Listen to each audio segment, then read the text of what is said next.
Salam dəyərli dostlar, xoş gördük sizləri. Mən sizin Azərbaycan dili ədəbiyyat müəlliminiz Elton Abışov. Bu gün sizə çərçivə proqramına yeni əlavə olunmuş Qanlıdaş əfsanəsinin təhlilini verəcəm. Siz də bu kimi videoların davamlı olmasını istəyirsinizsə, kanala abunə olun, bəyənin, paylaşın, rəy bildirməyi unutmayın. Əsərin əvvəlcə oxunuşunu həyata keçirək, daha sonra onun təhlili ilə bağlı bəzi vacib məqamları sizin nəzərinizə çatdıracağam. Yenə Şirvanın qanlı qadalı günləri başlamışdı. Yağı ölkəyə hücuma keçmişdi. Və burada görürük ki, hadisələr Yağının Şirvana hücum etməsi və Şirvan əhalisinin qanlı qadalı günlərinin başlaması ilə başlayır. Yəni ekspozisiya mərhələsi bu hissə olacaqdır. Onlar yavaş-yavaş Şamaxıya yaxınlaşırdılar. Düşmən Şamaxıya yaxınlaşırdılar. Burada bizim diqqətimizi çəkən yağı sözü oldu. Yağı sözü biz bilirik ki, Uruzun usta olduğu boyda da keçirdi. Orada düşməni yağı adlandırırdılar. Deməli, yağının leksik mənasını Uruz atasından soruşur. Atası da deyir ki, onlar yetərsə onlar öldürər, biz yetərsə onları biz öldürərik. Bu formada leksik mənasını ifadə edəcək.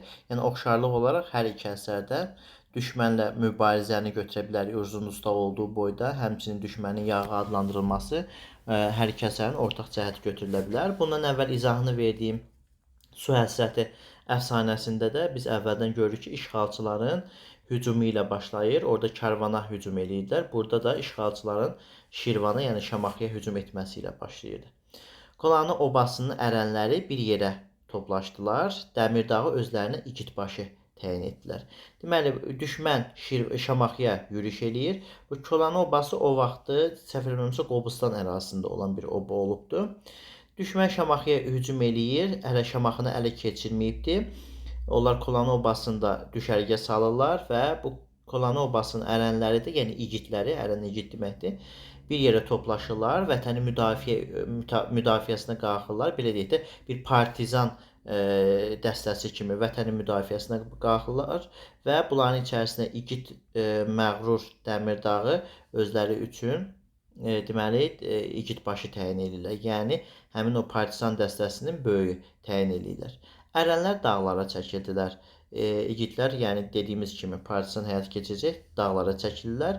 Düşmən Kolanı obasına bir qədər aralıda düşərgə salmışdı. Deməli, Kolanı obasından bir qədər aralıda düşərgə salmışlar. Amma biz görürük ki, Kolanı obasının əhalisi sonradan o meydana yığanda biz görəcəyik ki, yəni Kolanı obası düşmənin əsarətindədir. Bunlar Şamaxıya hücum etmək üçün Kolanı obasına düşərgə salıb, belə deyək də, güc yığmaq istəyirdilər. Qoşun neçə vaxt idi ki, yol gəlirdi, tamam əldən düşmüşdü. Deməli, Şamaxını tutmaq üçün qoşun neçə vaxtdır ki, yol gəlirdi və tamam əldən düşmüşdü. Düşmən sərkərdəsi bildirdi ki, Şamaxı qalasını almaq asan olmayacaq.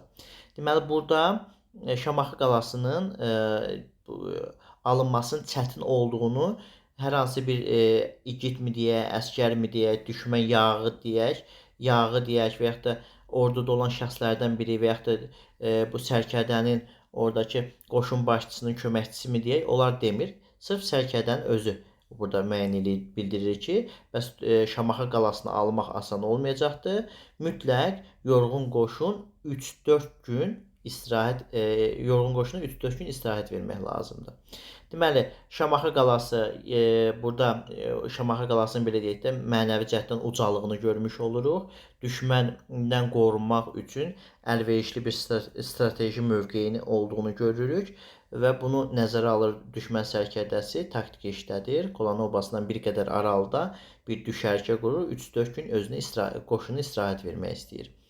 Təbii ki, Dəmirdağı burada və onun igidləri bu fürsətdən istifadə edirlər. Dəmirdağın igidləri axşamdan bir qədər keçən kimi, bəzən deyə bilərik ki, günorta, səhər açılanda, yox, axşamdan bir qədər keçən kimi qəfildən düşmən çadırlarına hücum edir, onları dincəlməyə qoymur, neçə döyüşçülərini məhv edirlər. Deməli, Dəmirdağı ilə igidləri axşamdan bir qədər keçəndən sonra düşmən orada Kolanı obasından bir qədər aralıda toplaşmışdı, düşərgə salmışdı. Həmin düşərgəyə hücum edir, onların bir neçəsini məhv edir, dincəlməyə qoymur onları. Dəmirdağ el arasında təkcə gücü ilə deyil, düzdüyü bayatlarla da ad çıxartmışdı. Deməli, o həm qılınc əhli, həm də söz əhli idi. Burada bayatı veriləcəkdir. Kulanı elim mənim, arxamda selim mənim. Deməli, diri ikən qibləgahım, ölərsəm gorun mənim. Biz keçəcəyimiz əsərlər içərisində ifadə edəcəyik. Deməli, Vaqif Dramıda Oqtaylıoğlu əsərində də bayatıdan istifadə olunubdur, bayatı parçası verilibdir. Həmçinin abituriyentlər üçün düşür, dərs əsərində orada məqsəd bayatı demək istəyir, amma müəllim icazə vermir. Zəhər əsərində də əsərin baş qəhrəmanı Mirqasımın yanına bir bayatı düşür, amma qəmli olduğu üçün ifadə etmir. Bunları ortaq cəhət kimi götürə bilərik. Dəmirdağla elin ağıllı, kamalı, gözəli olan Sona əhdi peyman bağlamışdılar. Deməli, Sonanla Dəmirdağı bir-biri ilə nişanlı idilər, əhdi peyman bağlamışlar. Yazın sonu, yayın əvvəlində. Deməli, yazın sonunda, yayın əvvəlində, orta aylarda istəklərini qovuşacaqlar. Görüş yerlərdə Cüylü meşəsinin tam ortasında Sıldırım qayanın ətəkindəki çapıqlı daşın yanında idi. Deməli, Dəmirdağı ilə Sona Cüylü meşənin ortasında çapıq daşın yanında hər zaman görüşərdilər. İlk əhdi peymanların şahidi bir çapıq daş, bir də lalələr olmuşdu. Deməli, onların əhdi peymanların şahidi nə oldu? Çapıq daşla lalələr oldu. Biz görəcəyik ki, həmin bu çapıq daş qanlı daşa çevrilir və o çapıq daş onların ilk əhdi peymanların şahidi kimi nakam məhəbbətlərin də şahid olacaqdır. Sonra doğru biz bunun şahidi olacaq. Bir axşam Dəmirdağın şir ürəkli igidləri yenə düşmən düşərgəsinə qəfildən hücum edirlər. Demək, yenə Dəmirdağın, yəni ara-sıra tez-tez yürüş eləyirlər. Dəmirdağla igidləri bir yerdə hücum eləyirlər. Orduya çaxnaşma düşdü. Çaşbaş qalan düşmən əskərləri onların qarşısında yarpaq kimi əsdilər. Deməli, biz burada görürük ki, düşmən əskərləri Dəmirdağı və onun bir neçə igidindən qorxurlar, yarpaq kimi əsməyə başlayırlar. Bu əsmə məsələsini biz İskəndərnamə əsərində də görə bilərik. Zəncilərlə bu döyüşündə İskəndər də zəncilərin qoşunundan qorxmuşdu. Sonradan İskəndər də bir hiylə işlətmişdi. Zəncilər də İskəndərin qoşunundan qorxmuşdu. Yəni yarpaq kimi əsmə məsələsi də yenə də İskəndərin qorxma məsələsini o əsərdə görə bilərik. Nüşabə onun İskəndər olduğunu bildikdən sonra yarpaq kimi qorxudan saralmışdı. Bunları oxşarlıq kimi götürə bilirlər. Dəmirdağgil düşmənin iki seçmə pəhləvanını da özləri ilə aparırlar. Deməli, bu sonuncu dəfə onlar bu düşərgəyə hücum eləyəndə, onların saldığı düşərgəyə hücum eləyəndə Dəmirdağgil düşməni iki seçmə pəhləvanını da özləri ilə aparırlar. Bundan xəbər tutan düşmən sərkərdəsi hirsindən zəncir gəmirir, yəni çox əsəbləşir. Şeypur çalındı. Burada şeypur biz bilirik də döyüşlərdə adətən igidlərin yığılması üçün və yaxud da ordunun yığılması üçün şeypurlar çalınır və yaxud da ordunun əvvəlində hücum edən zaman şeypurlar çalınır. Burada da şeypur çalındı, qoşun ayağa qalxdı, əmr verildi. Deməli, bütün Kolanı obasının qocasını, uşağını, qız gəlini meydana cəm edin. Cəmaət meydana toplaşandan sonra sərkərdə dedi. Deməli, şeypur çalınır, Kolanı obasının qocalarını, uşaqlarını, qız gəlinlərini hamısını meydana yığırlar və həmin o sərkərdə ki, dincəlməsi üçün 3-4 günlük qoşunu burada saxlanmışdı. Həmin o sərkərdə ki, düşmənin seçmə o pəhləvanlarını Dəmirdağ və igidlər toplanandan sonra çox əsəbləşmişdi. O əmr eləyir ki, əgər Dəmirdağın, yəni daha doğrusu şərt qoyur ki, əgər Dəmirdağın və onun yoldaşlarının yerini göstərməsəniz, hamınızı qılıncdan keçirəcəyəm. Hamı başını aşağı saldı, yəni heç kim o Dəmirdağ və onun yoldaşlarını satmadı. Onlar vətən uğrunda vuruşan igidlər idi. Sükutu sona pozdu. Həmin bu sona ki, Dəmirdağla əhdi peyman bağlamışdı. Yazın sonu, yayın əvvəli onlar evlənəcəkdi. İzin verin, mən qoşunu Dəmirdağgil olan yerə aparım. Deməli, düşməni burada biz indi birazdan görəcəyik ki, düşməni aldıracaqdır.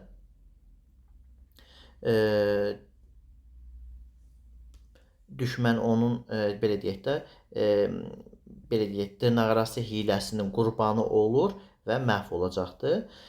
İnsanları heyrət bürüdü, sonra qoşunun qabağına düşdü. Onu meşənin dərinliyinə apardı. Yəni Sonanın məqsədi burada qoşunu nabələd yerlə aparıb həm pusuya salmaq, həm də onu yormaq idi. Meşənin dərinliyinə apardı. Qız meşəyə, sıldırım qayalara bələd olmayan yağını günortadan keçənə qədər, deməli yenə də günortadan keçənə qədər, axşamdan bir qədər keçəndən sonra yadınızdadsa biraz əvvəl dedik Dəmirdağı hücum etmişdi düşmən düşərgəsinə. Buradan da günortadan bir qədər keçəndən sonra orada meşənin içində dolandırdı. Yəni bir xeyli onları dolandırdı. Dəmirdağın igidləri isə düşmən qoşununu qarabaqara izləyirdilər. Sonra düşmən qoşunu meşəni qurtaracağındakı sıldırım qayanın başına gətirdi. Sıldırımın ayağındakı çapıq daşı göstərib dedi: Deməli, həmin o çapıq daşı bunların ilk əhd peymanının şahidi olan çapıq daş ora qədər gətirib və onu göstərib dedi: Bax, Dəmirdağın yerini o daşdan soruşun, deyib özünü qayadan atır. Deməli, vətəni uğrunda Sona öz canını qurban verir, düşmənə təslim olmur. Biz bu qadın obrazlarla müqayisədə Səsli qız əsərindəki Sara obrazını müqayisə edə bilərik. Saranın da düşmən şahını öldürməsi, deməli qalib padşahı öldürməsi azadlıq uğruna mübarizəyə səbəb oldu və düşmən məğlub oldu. Sonanın da burada düşmən ordusunu meşəyə gətirməsi, nabələd olduğu meşəyə gətirməsi, onu yorması və nabələd çaşbaş qalan düşmənin bunun sayəsində məğlub olması bu iki xanımın vətəni uğrunda fədakarcasına mübarizəsinin şahidi oluruq. Deməli, yağı gördüyümüz kimi bu hərəkətdən sonra çaşbaş qalır. Elə bu vaxt Dəmirdağın igidləri düşmən qoşunu hər tərəfdən zərbələr endirirlər. Dağa, meşəyə nabələd olan yağı təslim oldu. Və gördünüz, sonra onları gətirdi nabələd olduğu bir yerdə. Tanış bir yeri yoxdur. Nabələd olduğu yer olduğu üçün hər tərəfdən, heç gözləmədiyi yerlərdən də Dəmirdağı və igidləri hücuma keçdi və bunun nəticəsində də düşmən sayca az olan Dəmirdağın o igidlərinə məğlub oldular. Dəmirdağ Sonanı axtardı, tapa bilmədi. Nəhayət çapıq daşın yanında qanına qəltan olan qızı tapdı. Onu gül üzü solmuş, rəngi ağarmışdı. Dəmirdağ Sonanı lalələrin arasından qaldırdı. Həmin o lalələr ki, onların ilk əhd peymanının şahidi olmuşdu.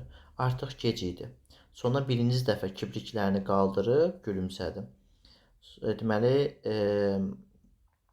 burada biz görürük ki, Dəmirdağı sonuncu dəfə Sonanı o lalələrin arasından qaldıranda Sona hələ ölməmişdi. Deyir, bircə dəfə kibriklərini qaldırdı, gülümsəndi. Dəmirdağın fəryadından dağlara səda qopdu, lalələr titrədi, daşlar insan kimi inildədi.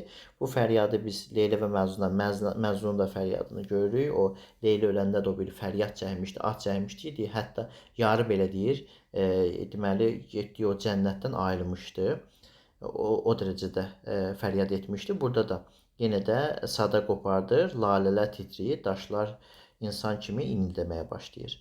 Sonanın qanına boyanan çapıq daş silkələndi həmin bu fəryaddan. Çox keçmədi ki, bu igidin fəryadı bayatılara qopdu, ellər obalara yayıldı. Mən aşiqəm qanlı daş, qanlı qaya, qanlı daş, düşmən yağı düşməndir, niyə oldun qanlı daş? Deməli, o gündən çapıq daş xalq arasında nakam məhəbbətin şahidi kimi qanlı daş adlandırmağa başlandı. Əsərin təhlili ilə bağlı məqamlara diqqət edək. Əsər epik növdə əfsanə janrındadır. Vahid sujet xəttinə malikdir. Həyat hadisəsinə deməli təhkil əsasında əks olunubdur. Deməli əsərin mövzusu xalqın azadlığı, torpağı uğrunda mübarizəsi, vətənə sədaqət, fədakarlıq, eləcə də saf və sadiq məhəbbətdir. Əsərin əsas ideyası vətən sevgisini və vətənin müdafiəsinin hər şeydən, hətta ən böyük məhəbbətdən də üstün olmasıdır. Çox gözəl bir ideyadır. Bu əfsanə Azərbaycançılıq ruhunda yoğrulmuş, vətən uğrunda şəhidliyin qəhrəmanlıq simvolu olduğunu ifadə edən deməli bir əsərdir. Əsərdə həm Dəmirdağ və onun igidlərinin vətən uğrunda qəhrəmanlıq mübarizəsi, həm də Sona ilə Dəmirdağın məhəbbəti təsvir olunur. Sona və Dəmirdağın timsalında müəllif göstərir ki, vətən məhəbbət yolunda candan keçmək əsl insanlıq, igidlik və sədaqət nümunəsidir ki, həmin o sədaqət, igidlik və insanlıq nümunəsini biz Sonada görmüş oluruq. Vətən uğrunda bu vuruşmada Dəmirdağ və onun igidlərində görürük. Sona düşmənə Dəmirdağı satmır. Əksinə, öz canı bahasına xalqını və sevdiyini xilas edir. Onun ölümü ilə qəhrəmanlıq və məhəbbət birləşir. Daş da insan kimi bu faciənin şahidinə çevrilir. Deməli, onların məhəbbətinin, əhd-i peymanının sadiq olan o daş, onların həm də faciəsini şahidinə çevrilir. Əsərin sujet xətti yüksələn və eynə xəttlə inkişaf edir. Əsərin ekspozisiya mərhələsi, yağıların Şirvana hücum etməsi və ölkənin qanlı qadalı günlərin başlaması, Zaviyaska Kolanı ərənlərinin dağlara çəkilməsi və Dəmirdağın düşmənə qarşı partisan mübarizəsi, kulminasiya düşmən sərkərdəsinin cəmaatı təhdid etməsi və Sonanın özünü fəda etməyə qərar verməsi. Razviyaska artıq düyünün açılmaz nöqtəsidir. Sonanın düşməni aldadıb uçurumun başına gətirməsi və özünü atması. Finalda isə Sonanın ölümü Çapıq daşın qanlı daş adı almasıdır. Həmin o hissədir, yəni igidlərin vətəni xilas etməsidir. Əsər yağıların Şamaxıya hücum etməsi ilə başlayacaqdır. Uruzun usta olduğu boydakı kimi bu əsərdə də düşmən yağı adlanır. Kolanı obasının ərənləri vətəni müdafiə etmək üçün birləşirlər. Dəmirdağı da özlərinə başçı seçirlər. Şamaxı qalasını tutmaq çətin olacaq deyə düşmən sərkərdəsi 3-4 gün qoşununa istirahət verir. Dəmirdağın başçılıq etdiyi dəstə axşamdan biraz keçmiş düşərgəyə hücum edir. Deməli, olan hücumun vaxtı nə zaman oldu? Axşamdan biraz keçmiş. Onları dincəlməyə qoymur. Dəmirdağ təkcə igidliyi ilə deyil, bayatıları ilə də el arasında məşhurdur. O həm qılınc sahibi, həm də söz ustadıdır. Sona ilə Dəmirdağ nişanlanmışdı. Yazın sonu, yayın əvvəlində toyları olacaqdı. Toyların vaxtında burada qeyd elədik. Onların görüş yeri, yəni mümkün olmur bu təbii ki, sonu ölür sonda. Onların görüş yeri cüyürlü meşənin ortasında Çapıq daşın yanı idi. İki aşiqin əhd-i peymanın şahidi Çapıq daşına lalələr olur. Dəmirdağ düşmən düşərgəsinə hücum edir. Düşmən qorxuya düşür. Düşmənin iki pəhləvanı əsir düşür. Düşmən sərkərdəsi əmr edir ki, Kolanı obasını meydana cəm etsinlər. Sərkərdə oba əhlinə şərt qoyur. Bu şərt qoyma məsələsini dostlar biz Dərzi şagirdi Əhməddə də görürük. Orada da şərt qoyma var idi. Dərzi şagirdi Əhməd ilə Əhmədin özü şərt qoyur. Üç tapmacanın üçünün də cavabının tapılması üçün. Burada da biz düşmən sərkərdəsinin şərtini görürük. Dəmirdağın və yoldaşlarının yerini deməsələr, onların hamısı məhv ediləcəkdir. Sonra onların yerini deyəcəyini deyib düşmənin qoşununu günortadan bir qədər keçənə qədər düşmənin nabələd olduğu meşədə dolandırır.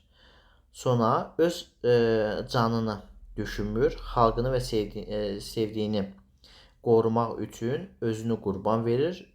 Deməli, özünü qayadan atır. Dəmirdağın qoşunu düşməni izləyirdi. Çaşbaş qalan düşmən məğlub olur. Dəmirdağın Sonaya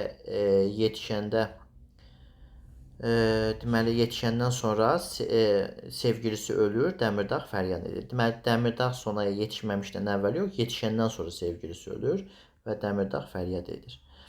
Aşiqlərin ilk əhd-i peymanının şahidi olan Çapıq daş, nakam məhəbbətlərinin də şahidi kimi o gündən qanlı daş adlanır. Son əsərdə vətən sevgisi ilə insan sevgisini birləşdirən bir obrazdır. Onun ölümü faciəvi olsa da mənəvi qələbə kimi təqdim olunur. Yəni yurdu, vətəni xilas olur. Vətənə və sevgi əhdinə sadiq olanların adı torpaq kimi əbədidir cümləsi əsərdə ifadə olunan əsas fikir ola bilər. Dostlar, bu qanlı daş əfsanəsinin izahı idi. Növbəti izahlarda görüşərik. Salamat qalın, sağ olun.